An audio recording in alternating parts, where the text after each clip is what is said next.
The human element story starts in 1952, when Will Schutz was recalled into the U.S. Navy. He was a research psychologist, and he was given the task of figuring out how teams of men could work most productively together. His research focused on groups who worked on ships, and their job was to analyze information and make decisions and issue orders under pressure. The Navy put together a number of these teams, some of which performed very well and others didn't. What he found was that there were two things necessary for groups to be maximally productive. First, everybody had to have technical competence. And second, people had to work well together, something he called compatibility, and he defined that through his research. He published his findings in 1958, along with the theory that he had created to measure this phenomenon called FIRO. His main finding was something called the CP effect, which simply said that the more compatible a group was, the better they worked together, the more productive they were. That was a really helpful finding, because before the research, the Navy put together teams and 50% of them were productive. But after using this method, 75% of them were productive. He spent the next 20 years researching his theory and continuing to work on it. And what he found was it was pretty good. It measured behavior accurately about 75% of the time, which is a high number for a psychometric instrument. But he wasn't satisfied. It bothered him. What was the other 25%? And why is it that some people who seemed to be compatible still didn't work very well together?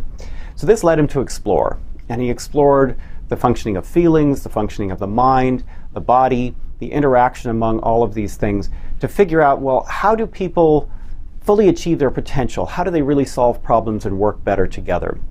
And the thing that he took from all of this exploration was the central idea that actually transformation happens from the inside out. It's not something that is imposed upon us. And so he set about creating a program or an approach that was integrated and holistic that would help people solve problems and achieve their potential.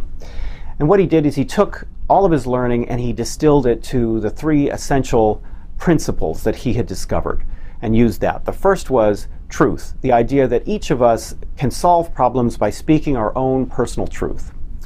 The second was the notion of choice. And choice is the idea that says each of us is capable of creating our own change.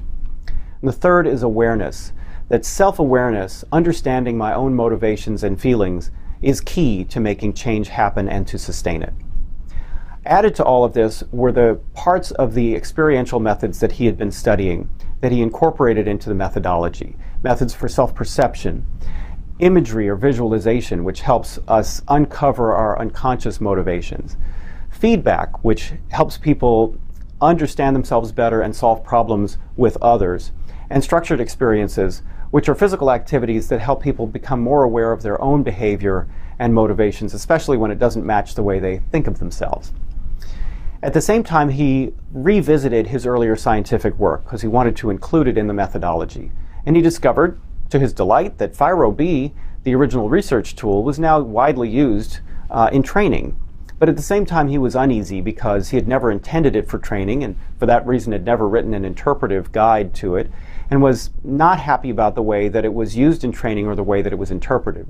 So he updated the instrument and the theory on which it was based, FIRO theory, and created Element B, which was specifically used for training, and the successor to FIRO-B. In addition, based on the revised theory, he created a series of FIRO-based instruments, including Element F for feelings and Element S for self-concept.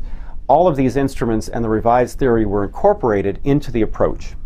And the result was the human element, an integrated solution to the human issues in organizations. In other words, a way to help us work better together. The goals of the human element are to solve organizational problems and to maximize the potential of individuals, teams, and organizations.